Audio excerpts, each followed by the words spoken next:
Assalamualaikum and welcome back to Shameez Kitchen. எல்லாரும் எப்படி இருக்கீங்க? எல்லாருக்கும் இனிய ஹஜ் பெருநாள் நாள் வாழ்த்துக்கள்.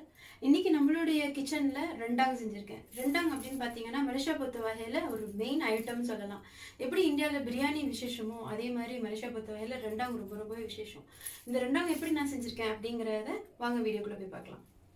மெயினான இன்கிரிடியன்ட் என்னன்னு பார்க்கலாம். இப்போ நம்ம யூஸ் பண்ண போகிறது வந்து சின்ன வெங்காயம் வந்து கொஞ்சம் பெரிய சைஸில் ஒரு 7 to 8 பீஸ் மாதிரி நான் எடுத்து வச்சுருக்கிறேன். இது வந்து ஒரு இஞ்சி ரகத்தை சேர்ந்தது. இதுக்கு வந்து லங்குவாஸ்ன்னு சொல்லுவாங்க, கலங்கல்னு சொல்லுவாங்க. இப்படி தான் இருக்கும், வேறு மாதிரியே இருக்கும், நல்லா அழுத்தமாக இருக்கும். இது வந்து லெமன் கிராஸ் சராய். இது வந்து சின்னதாக இருந்ததுனால 6 to 7 போல் நான் எடுத்திருக்கேன். மொத்தமாக இருந்துச்சுன்னா நீங்கள் வந்து ஒரு 5 to 6 போல் எடுத்துக்கிட்டால் போதும். இந்த மாதிரி சின்னதாக நீங்கள் வெட்டிக்குங்க, அப்போ தான் நார் தென்படாது. நான் வந்து பேஸ்ட்டு ரெடி பண்ணி வச்சுருக்கேன். நீங்கள் முழுசும் யூஸ் பண்ணிக்கலாம், இஞ்சி பூண்டு முழுசாக யூஸ் பண்ணிக்கலாம், மஞ்சள் வந்து முழு மஞ்சள் யூஸ் பண்ணிக்கலாம், காஞ்ச மிளகாய் யூஸ் பண்ணிக்கலாம். நான் வந்து இது எல்லாமே நான் அரைச்சி வச்சு யூஸ் பண்ணுறதுனால நான் இன்றைக்கி இதுங்களை எடுத்திருக்கேன். ஸோ நான் வந்து அரைச்ச பிளெண்டட் சில்லி வந்து 2 டேபிள் ஸ்பூன் எடுத்திருக்கேன், மஞ்சள் வந்து 1.5 டேபிள் ஸ்பூன் எடுத்திருக்கேன், இஞ்சி பூண்டு 1.5 டேபிள் ஸ்பூன் எடுத்திருக்கேன். இது எல்லாத்தையும் நான் இப்போ ஒன்றா அரைக்க போகிறேன். இப்போ இதுக்கு முக்கியமாக தேவையான ஸ்பைசஸ் என்னங்கிறத பார்க்கலாம். 1 டீஸ்பூன் பெருஞ்சீரகம், 1 டீஸ்பூன் சிறுஜீரகம், 1 டேபிள் ஸ்பூன் மல்லி, கொஞ்சம் ஒரு பிஞ்ச் அளவுக்கு கருப்பு மிளகு. இதை நம்ம ரோஸ்ட் பண்ணிவிட்டு தூள் பண்ண போகிறோம். இதை எல்லாத்தையும் ஒன்றா மிக்ஸ் பண்ணி நம்ம பிளெண்ட் பண்ண போகிறோம். நம்மளோட பேஸ்ட் ரெடி ஆகிடுச்சு. இப்போ நம்மளோட ஸ்பைசஸ் எல்லாத்தையும் நம்ம ரோஸ்ட் பண்ணிடலாம். நம்மளோட எல்லா ஸ்பைசஸும் ரெடி ஆகிடுச்சு. இப்போ வந்து நம்ம தாளிக்க ஆரம்பிப்போம். வந்து வெஜிடபிள் ஆயில் கொஞ்சம் அதிகமாகவே கொடுக்குறேன். ஆயில் மைல்டான சூடு ஏறினதும் நம்ம வந்து அரைச்ச பேஸ்ட் அதில் கொடுத்துருவோம்.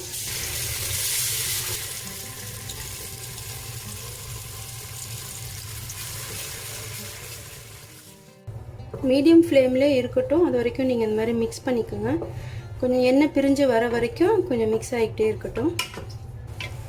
நல்லா எண்ணெய் விட்டு வந்திருக்கு பாருங்கள். இந்த மாதிரி நல்லா மிக்ஸ் பண்ணிக்கிட்டே இருக்கணும். நல்லா இந்த மாதிரி திக்கானதுக்கப்புறம் தான் நம்ம வந்து அடுத்த ப்ராசஸ் நம்ம ஸ்டார்ட் பண்ணலாம். போதுமான அளவுக்கு நல்லா மிக்ஸ் ஆகிடுச்சு. நான் வந்து இந்த சைஸில் வெட்டி வச்சுருக்கேன், க்யூபாக. ஸோ ஒரு 1 கிலோ போல் இன்னைக்கு சமைக்க போகிறேன். தேவையான அளவுக்கு உப்பு கொடுத்துக்குவோம். நல்லா மிக்ஸ் பண்ணதுக்கப்புறம் நம்ம ரோஸ்ட் பண்ணிட்டு பொடி பண்ண ஸ்பைசஸ் இதில் ஆட் பண்ணிடலாம்.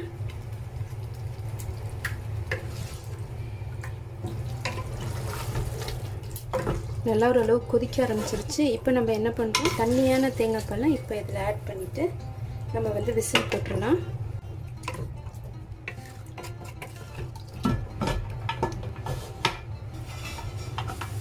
ஒரு 6 விசில் கிட்ட அடிச்சிருச்சு. நல்லா வெந்துருச்சு, நல்லா சாஃப்டாக ஆகிடுச்சு. இந்த மாதிரி தண்ணி இருக்கிறதுனால இதை நம்ம என்ன செய்கிறோம், ஒரு ஓக்குக்கு மாற்றுறோம். அதில் இன்னும் கொஞ்சம் நேரம் நம்ம நல்லா இன்னும் கொஞ்சம் சாஃப்டாக ஆகிற வரைக்கும் வேக வைக்கிறோம். நல்லா ஒரு 10 நிமிஷத்துக்கு கொதிக்க விட்டாச்சு. நல்லா கொதிச்சதுக்கப்புறம் நம்ம இதை திறந்து மிக்ஸ் பண்ணிக்குவோம். நல்லா நான் அதில் வந்து ஒரு நல்ல வாசம் வர்றதுக்கு நார்த்த இலை சேர்க்குறேன்.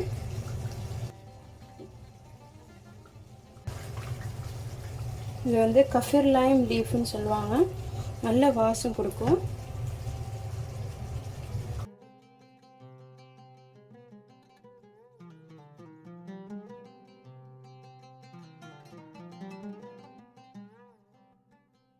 இது வந்து கரிசே சொல்லுவாங்க. கரிசே அப்படின்னா தேங்காய் பூ வந்து நல்லா வறுத்து எடுப்பாங்க.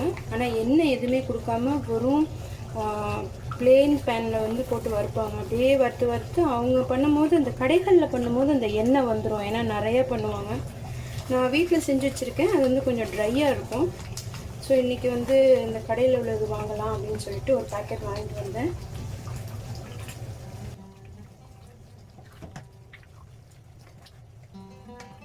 நல்லா ஓரளவு எண்ணெய் விட்டுட்டு வர ஆரம்பிச்சிருச்சு. இப்போ வந்து இதில் நான் ஒரே ஒரு பாருக்கு கருப்பட்டி சேர்க்குறேன். நல்லா ஒரு 30 மினிட்ஸ் கிட்ட இது நல்லா வேக விட்டாச்சு. இன்னும் கொஞ்சம் நேரம். இப்போ வந்து கெட்டியான தேங்காய் பாலை ஆட் பண்ணுறேன்.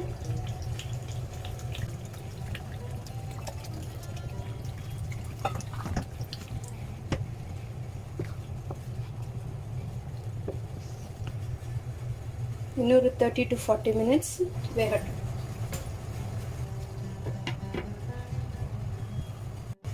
ஒரு 45 நிமிஷம் ஆச்சு, நல்லா வெந்துருச்சு. இது வந்து மஞ்சள் இலை, முழு மஞ்சள் இருக்கு, அதோட இலை இது. இதை வந்து இந்த மாதிரி சின்ன சின்னதாக வெட்டி இதை வந்து நம்ம இதில் சேர்த்துக்குவோம்.